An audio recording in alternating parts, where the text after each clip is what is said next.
Parte 2. A autoridade do reino. Capítulo 7. A natureza da autoridade espiritual. Jesus, quando o povo quis fazer dele um rei, fugiu para as montanhas. Podemos considerar que o povo tinha uma nobre intenção, mas era um dos atos de maior presunção registrados nas Escrituras. Simples homens pensaram que poderiam fazer com que Deus se tornasse rei. Se o povo faz de alguém um rei, quem é que está reinando? O povo. Jesus não poderia ser feito rei. Ele nasceu sendo rei. O mesmo é verdade com respeito à autoridade espiritual no ministério. Se é das pessoas que a nossa autoridade é obtida, serão elas que estarão reinando e não Deus. Esta é uma das razões principais da falta de poder e de autoridade que há na igreja. Temos tomado o jugo das pessoas em vez de tomarmos o jugo do Senhor. Uma pessoa tem verdadeira autoridade espiritual somente até o grau em que o rei reina consigo. Antes da igreja poder andar numa verdadeira autoridade profética, ela tem de tomar a posição que Elias tomou. Quando pela primeira vez ele apareceu diante do rei Acabe, Elias afirmou: "Como vive o Senhor, Deus de Israel, perante cuja face estou." A afirmação de Elias de que não era diante do rei que ele estava demonstra que ele sabia que Acabe era apenas um homem, era diante do Senhor, o Deus vivo, perante cuja face Elias estava, era diante do Senhor e não diante de homens que ele vivia. Até que aprendamos essa mesma lição, não poderemos ser revestidos de um grande poder e autoridade espiritual. Foi por se firmar no Deus vivo que Elias deu condições para que Deus o revestisse com um poder que inspirava temor, a ponto de fechar os céus e deles invocar fogo. Subtítulo: Vencendo o temor a homens. Até o ponto em que estivermos vivendo a nossa vida diante de tronos de homens, estaremos sendo falsos em nosso ministério. É como o apóstolo Paulo explicou: porventura procuro eu agora o favor dos homens ou de Deus? Ou procuro agradar a homens? Se agradasse ainda a homens, não seria servo de Cristo. Gálatas 1, versículo 10. Elias tinha a compreensão de não confundir a aprovação de Deus com a dos homens. A igreja tem tido a tendência de confundir a necessidade de ser uma testemunha perante os homens e de amá-los com a compulsão de obter a sua aprovação. Isso tem sido um dos enganos que mais tem corrompido a igreja, minando toda a sua condição de poder andar numa verdadeira autoridade espiritual. Quando defendendo o seu apostolado, o primeiro ponto a que Paulo se referiu foi: não sou eu porventura livre? De que se requer que um apóstolo seja livre? No texto acima, Paulo diz ser servo ou escravo de Cristo.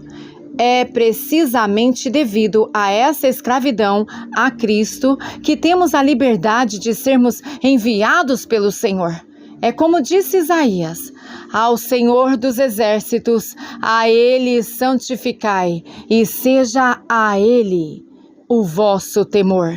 Seja a Ele o vosso temor, e seja a Ele o vosso assombro. Então Ele vos será santuário. Isaías capítulo 8, versículos 13 e 14. Se tivermos o verdadeiro e santo temor do Senhor, não temeremos mais nada. Então Ele se torna o nosso santuário.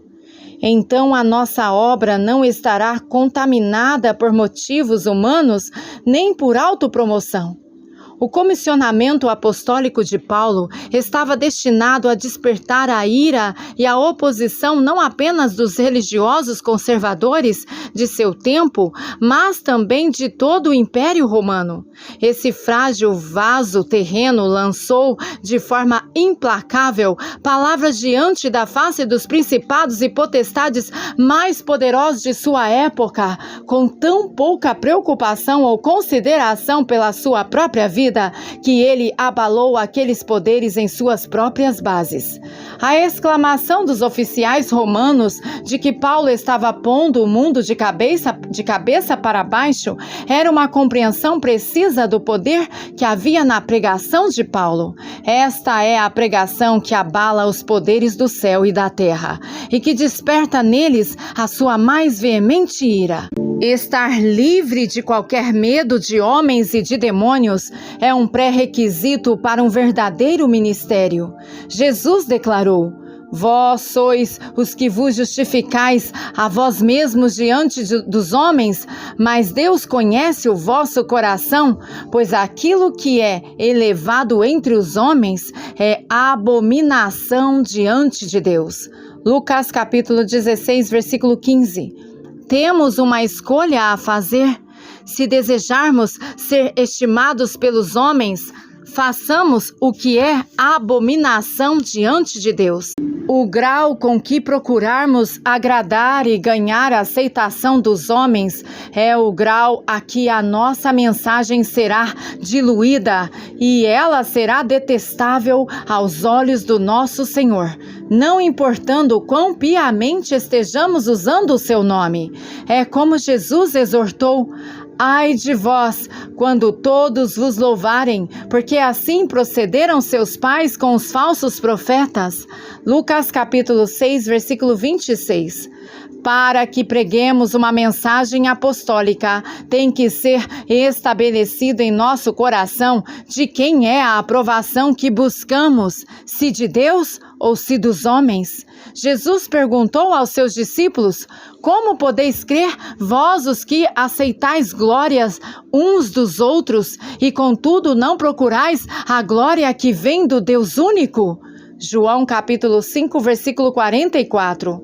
A busca de glória uns dos outros possivelmente seja a força mais destruidora que corrói a verdadeira fé.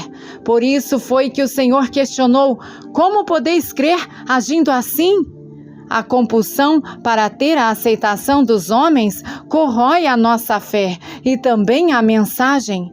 Foi por esse motivo que Paulo teve que repreender Pedro, o primeiro apóstolo, a pregar a ressurreição de Jesus, porque se tornara repreensível.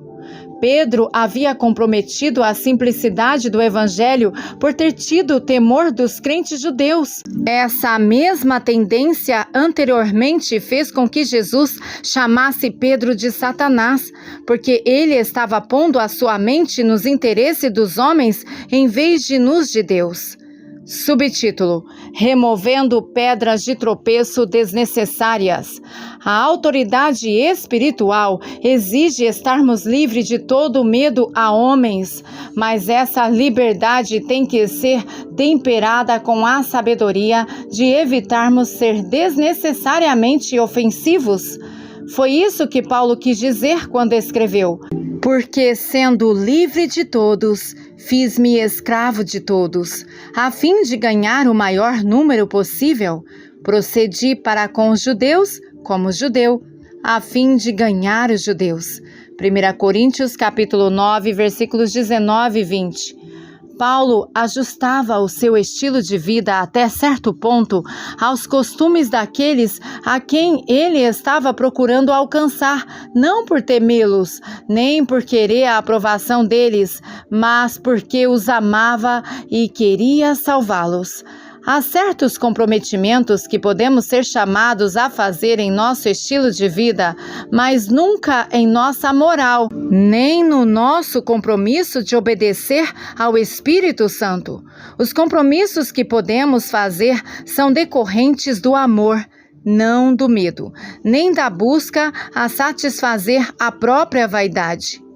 Subtítulo: o Monte da Transfiguração. O segundo ponto que Paulo usou para estabelecer a sua autoridade foi: não vi Jesus nosso Senhor? Este é um outro importante pré-requisito para a verdadeira autoridade espiritual.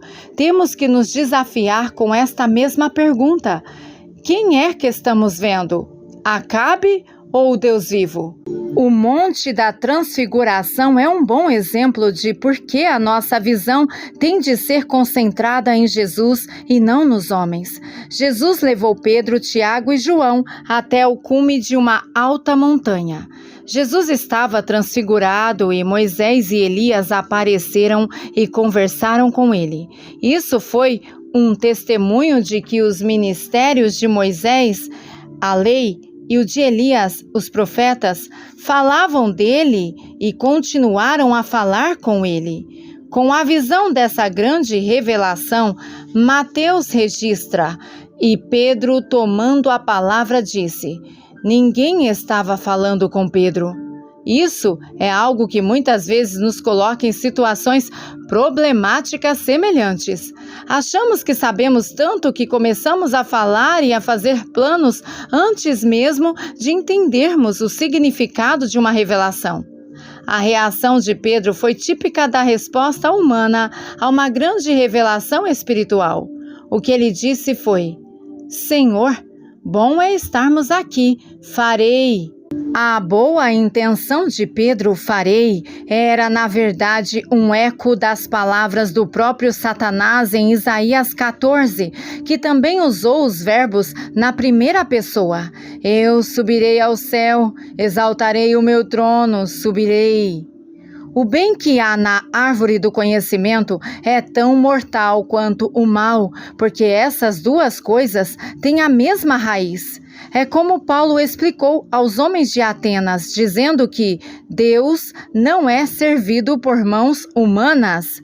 A história está cheia de refugos de grandes revelações espirituais que, em vez de abalarem e desafiarem os reinos deste mundo, acabaram sendo absorvidas por eles, aumentando na realidade o domínio da Babilônia e não o do reino de Deus. Era bom Pedro estar naquela montanha, mas não pelas razões que ele pensava. Foi bom para ele ouvir a repreensão do Pai. Este é o meu filho amado, em quem me comprazo. A ele ouvir. Foi bom para Pedro ter o temor de Deus ofuscando-o depois de sua grande presunção. O resultado dessa repreensão é o desejo do Senhor para todos nós. Então eles, levantando os olhos, a ninguém viram, senão Jesus. Somente Jesus é que tem de ser objeto da visão daqueles que desejam ser apostólicos. Subtítulo: Lidando com a glória. A glória do Senhor será revelada ao seu povo e depois sobre ele. Em alguns casos será uma manifestação de fato visível. Sua presença será conhecida até que o nosso coração esteja ardendo no desejo de que essa glória esteja bem perto de nós. Ao se aproximar de nós o Senhor, não haverá praticamente atenção alguma, nem preocupação alguma com os templos que construímos, com as obras, com os projetos, com as campanhas e com os discursos que tanto tem pesado e sido um encargo sobre a igreja e que tem sido uma das causas principais da mornidão que nela tem predominado.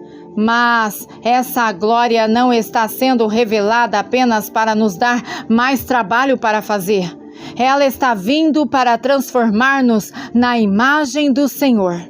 A glória não está sendo revelada para que construamos tabernáculos para ela. Quando ela chegar, tudo o que teremos que fazer será contemplá-la, deixar que ela nos transforme, permitir que ela opere em nós uma verdadeira adoração, que seja em espírito e em verdade. Então a glória será revelada em nós e realizará muito mais pelos propósitos do Senhor do que quaisquer projetos a que pudéssemos dedicar-nos. Quando o Senhor de novo tiver apenas alguns poucos homens que sejam verdadeiramente conforme Cristo, Ele de novo abalará as fundações deste mundo com a sua glória. Depois da ressurreição de Jesus, Pedro e alguns dos discípulos decidiram ir pescar. Eles se esforçaram a noite toda, mas não pegaram nada. Na manhã seguinte, o Senhor apareceu na praia e lhes disse para lançar a rede do outro lado. Imediatamente as redes ficaram cheias. Pedro, percebendo tratar-se do Senhor, pulou no mar e nadou até a praia. Depois de passar apenas alguns minutos na presença de Jesus, Pedro então voltou e sozinho arrastou a rede que os demais discípulos estavam lutando para trazer. Alguns minutos na presença do Senhor nos dará o poder para realizarmos muito mais do que o esforço humano de muitos. O apóstolo Paulo deu uma advertência aos coríntios que permanece universalmente apropriada para toda a igreja. Mas receio que, assim como a serpente enganou a Eva com a sua astúcia, assim também seja corrompida a vossa mente e se aparte da simplicidade e pureza devidas a Cristo. 2 Coríntios 11, versículo 3. Nossa atenção poderá ser desviada dos propósitos finais do Deus vivo para seus propósitos secundários. Isso acontece quando os propósitos menores eclipsam os maiores ou principais. Nós não somos chamados tanto a fazer alguma coisa quanto o somos a ser conforme Cristo. Se o ministério gastasse tanto tempo, energia e recursos na edificação de pessoas quanto gastasse na construção de coisas, a luz da verdade que está em Cristo Jesus, rápida e facilmente, acabaria com as trevas deste mundo. Subtítulo: A Babilônia Espiritual. Há um evangelho, uma igreja, um ministério e uma religião que se chama cristã, mas que nos compele a sentirmos-nos seguros numa condição espiritual em que permanecemos perdidos. Se a busca da felicidade e do conforto for a nossa principal motivação, ficaremos enganados para sempre. Se a nossa disposição for a de responder a nosso chamado e andar na verdade, então um comprometimento com a realidade de Romanos 12, versículo 1, será necessário que nos apresentemos como um sacrifício vivo e santo. Uma decisão agora se acha diante de nós para ser tomada. Podemos pagar agora ou poderemos pagar depois. Andar na verdade do Evangelho nos custará tudo agora. Não andar nela nos custará tudo depois. Como um sábio provérbio diz, aqueles que se esquecem da história estão destinados a repeti-la. Até agora, cada novo mover de Deus tem por fim caído nos mesmos erros feitos pelos anteriores. Com toda a ênfase que as Escrituras colocam em se aprender com a história do povo de Deus, é difícil entender por que a igreja tem esquecido tanto das lições da sua própria história. A falta de uma perspectiva histórica da igreja tem feito com que ela repita os mesmos erros tão devastadores vez após vez. Não havendo profundas alterações, o próximo mover de Deus fará um significativo avanço espiritual apenas para terminar no mesmo tipo de desorientação e desespero que os anteriores. Antes do fim, o Senhor interromperá esse ciclo. Mas isso tem que ser compreendido por nós para sermos dele libertos. O capítulo 17 e 18 de Apocalipse contém um esclarecimento sobre o mistério Babilônia. Esse sistema é o fruto do mesmo erro que se tem perpetuado de geração em geração na igreja. Para que possamos compreender bem esse mistério, temos que ir à sua raiz, a Torre de Babel. Babilônia significa confusão, porque foi lá que Deus confundiu as linguagens humanas. Tiago explicou: pois onde há inveja e sentimento faccioso, aí há confusão e toda espécie de coisas ruins. Tiago 3, versículo 16. A construção da Torre de Babel é uma clara revelação do engano da ambição religiosa e egoísta. Essa é uma das grandes manifestações da mesma mentira que começou no jardim no Éden. A mentira de que podemos ser como Deus sem Deus. Os homens de Sinear pensaram que poderiam alcançar o céu pela sua própria força e pelo seu próprio poder, construindo uma torre. Podemos ridicularizar aqueles homens pela incrível ilusão que tiveram, mas a igreja continuamente tem tentado fazer a mesma coisa, alcançar o céu por sua própria força. Construir a torre até o céu, na verdade, era um pretexto que encobria outros motivos que foram expressos por eles mesmos. Vinde, edifiquemos para nós uma cidade, uma torre, cujo topo chegue até os céus, e tornemos célebre o nosso nome, para que não sejamos espalhados por toda a terra. Gênesis capítulo 11, versículo 4. Depois que o cristianismo se tornou a religião estatal no 3º século, numa larga escala, a política entrou no lugar da adoração e do sacrifício no ministério. Com essa mudança, os motivos de construir para nós mesmos e de fazer um nome para nós mesmos entraram e gradualmente assumiram a condição de serem aceitos como a verdadeira visão da igreja. Os homens pensaram que poderia estabelecer o reino de Deus na terra através da espada, das cruzadas, das inquisições e das torturas. É estimado por historiadores que mais de 50 milhões de hereges, entre aspas, que na verdade eram verdadeiros cristãos que se recusaram a submeter-se a esse erro, foram mortos por essa besta. Ela estava embriagada com o sangue dos santos e com o sangue das verdadeiras testemunhas de Jesus. Por mais de 1.200 anos, ela, a igreja que os homens tinham construído, governou sobre os reis da terra. Ela não assumiu autoridade temporal, mas ninguém agia sem o seu consentimento. O Senhor olhou para essa abominação e prescreveu o mesmo remédio que ele tinha dado na primeira torre. Ele dispersou suas linguagens. Agora temos mais de 20.000 diferentes linguagens ou denominações.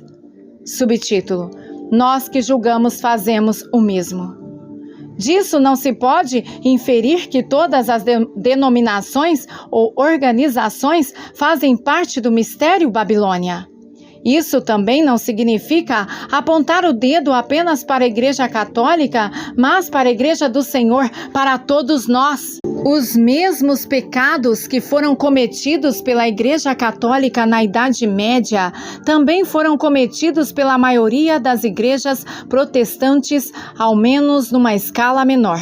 Enquanto Lutero, uma das grandes vozes proféticas de todos os tempos, estava compondo um dos maiores hinos já conhecidos, Castelo Forte é Nosso Deus, ele tinha um anabatista morrendo de fome por heresia. Como protestantes, temos uma repulsão quando alguém simplesmente declara ser a cabeça da igreja, usurpando o lugar que Cristo tem por direito, mas ao mesmo tempo predispomos-nos a colocar qualquer líder cheio de unção num pedestal para ser adorado. Rejeitamos a idolatria a Maria e aos santos, mas temos muitos de nossos próprios ídolos, de quem parecemos não ser menos devotos.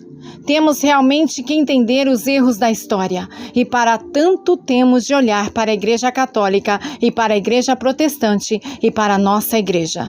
Em muitos casos, os nossos pecados podem estar num grau menor, mas isso não os torna menos pecados. Em determinadas situações, os nossos pecados protestantes são mais hipócritas do que os católicos, que parecem ser mais profanos. Isso torna, portanto, os nossos pecados mais difíceis de serem considerados. Não estou dizendo isso em defesa da Igreja Católica, mas como um fato, ela tem produzido alguns dos homens e mulheres mais semelhantes a Cristo. É verdade que ela também produziu alguns dos homens e mulheres mais dessemelhantes ao Senhor. O mesmo é verdade com respeito à Igreja Protestante.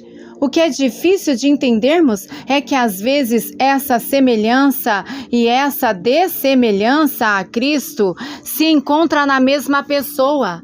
Se formos honestos com nós mesmos, também teríamos que dizer a mesma coisa a nosso respeito. Há uma guerra acontecendo entre a carne e o espírito, que está sendo travada em toda a instituição cristã e em todo cristão. O Senhor não muda instituições com a finalidade de mudar pessoas, Ele muda pessoas com a finalidade de mudar instituições. Quando as Escrituras apontam os pecados de instituições, tal como no livro de Apocalipse, é assim para que possamos ver e arrependermos-nos dos mesmos pecados em nós mesmos. O livro do Apocalipse foi dado a João como revelação de Jesus Cristo. E, contudo, parece nesse livro que a maior parte das revelações é sobre o homem de pecado ou o mistério Babilônia. Isso é porque as naturezas malignas que são reveladas nesse livro são você e eu sem Cristo. Quando aponto a certos fatos históricos de uma instituição, é para esse mesmo propósito. Não teremos autoridade alguma para mudar instituições enquanto tivermos os mesmos pecados em nossas vidas. Tudo que construímos que foi realmente para nós ou para fazermos um nome para nós mesmos é uma parte desse mal que está para ser destruído. Isso é verdade a despeito de quão piamente tenhamos colocado o nome do Senhor em nossos deslizes. Não foi Deus quem iniciou o projeto da Torre de Babel, foram os homens. A busca de nossos próprios interesses sempre nos levará a construir o que Deus não está construindo. Há um outro inimigo que ataca o que Deus está fazendo e que procura trazer isso sob o mesmo domínio da ambição egoísta. É o espírito de controle. Esse espírito tenta assumir o controle do que Deus começou a fazer com a finalidade de tornar o trabalho sectário através do orgulho ou do medo. O espírito de controle é o pior inimigo de um verdadeiro mover de Deus e continuará a ser até o fim. Subtítulo: O Grande Avivamento Católico. Em 1992, me foi dada a compreensão de que haveria mais 2 papas importantes na Igreja Católica Romana. Talvez venham a ser mais do que 2, mas a mim me foram mostrados apenas 2, ambos muito importantes. O primeiro papa que eu vi ficou muito irado com os católicos carismáticos e voltados ao evangelho, arrastando multidões deles para fora da igreja.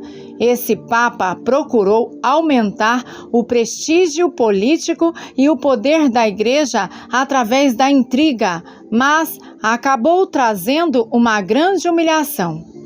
Depois desse papa, eu vi outro que verdadeiramente amava a Deus e também todo o corpo de Cristo. O espírito que usou Josias estava sobre ele para remover a idolatria e as falsas doutrinas da Igreja Católica. Esse homem era humilde, justo e aparentemente destemido em sua busca por restaurar a Igreja Católica a Cristo. Esse homem trará um avivamento tão grande à Igreja Católica que causará um impacto em toda a Igreja de Cristo, o que fará com que ele seja considerado um verdadeiro irmão.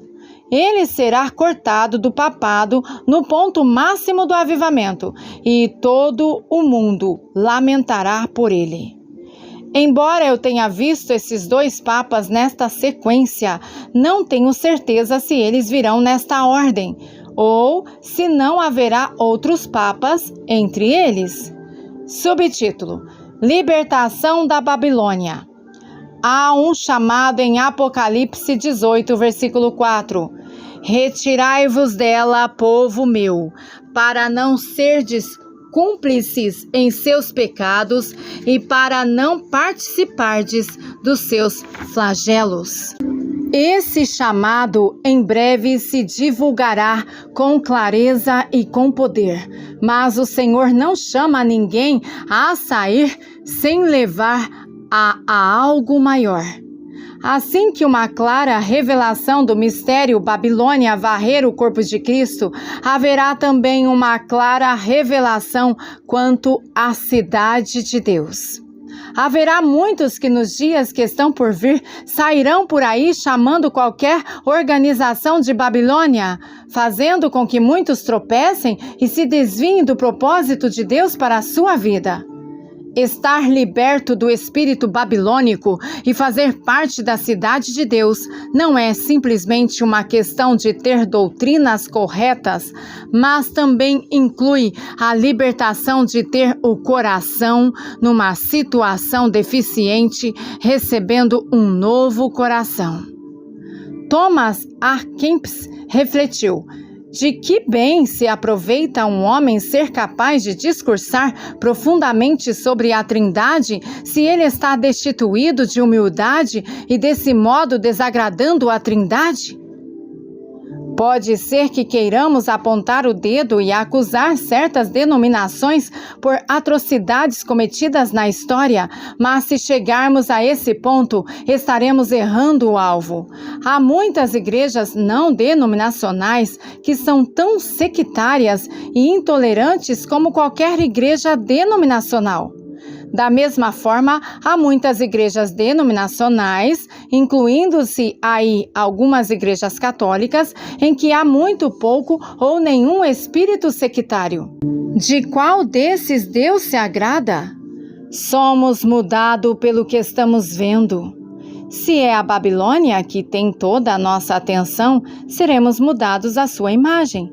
Se estivermos contemplando a glória do Senhor, seremos transformados conforme aquela mesma luz, que por si mesma exporá tudo o que são trevas. A destruição da Babilônia e do seu dirigente virá sem esforço de mãos humanas. Ao entrarmos e vivermos na cidade de Deus, o juízo sobre a Babilônia será automático. Sair da Babilônia significa pôr de lado nosso egoísmo e o espírito de controle que causa divisões e que nos separa do Senhor e uns dos outros. Somente por agirmos de acordo com doutrinas corretas, isso não significa que tenhamos saído dela. Por essa razão, Paulo explicou: assim que daqui por diante a ninguém conhecemos, nem homens, nem igreja, segundo a carne, segundo aspectos exteriores. 2 Coríntios capítulo 5, versículo 16. Disso não podemos inferir que, apenas porque temos boas intenções, quando estivermos tentando construir alguma coisa para Deus, esse trabalho seja um trabalho de Deus. O bem da árvore do conhecimento é tão mortal como o mal. Sua raiz é a mesma. Um ministério que seja motivado por uma tentativa de ganhar a aceitação de Deus é igualmente uma afronta para o Senhor. Jesus pagou o preço para a nossa aceitação. Qualquer coisa oferecida em acréscimo por nós para ganharmos a aceitação de Deus é uma declaração de que não cremos que o sacrifício de Jesus foi suficiente para realizar isso. Um verdadeiro ministério somente pode vir a uma posição de ter a aprovação de Deus e nunca de tentar adquiri-la. Quando Jesus disse, "Está consumado", ele estava declarando que nada ficou para ser feito. Jesus é o Alfa e o Ômega, o princípio e o fim da obra de Deus. Não podemos dela retirar e nem acrescentar nada ao que já foi feito. Notas: 1 Reis, capítulo 17, versículo 1, 1 Coríntios, capítulo 9, verso 1, Atos 17, versículo 6, ver Gálatas 2, versículos 11 ao 14, ver Mateus, capítulo 16, versículos 21 ao 23, 1 Coríntios 9, 1, ver Mateus 17, versículos 1 ao 8, Isaías, capítulo 14, versículos 13 e 14, Atos 17, versículo 25, versículo 5, parte B, também, e João, capítulo 21, versículos 1 ao 11, Apocalipse, capítulo 17, versículo 6, Apocalipse 1, versículo 1, ver 2 Coríntios, capítulo 3, versículo 18, Daniel 8, versículo 25, João 19, versículo 30 e Apocalipse, capítulo 22, versículo 13. Aleluia! Glória seja dada ao nome santo de Adonai, o Senhor. Amém.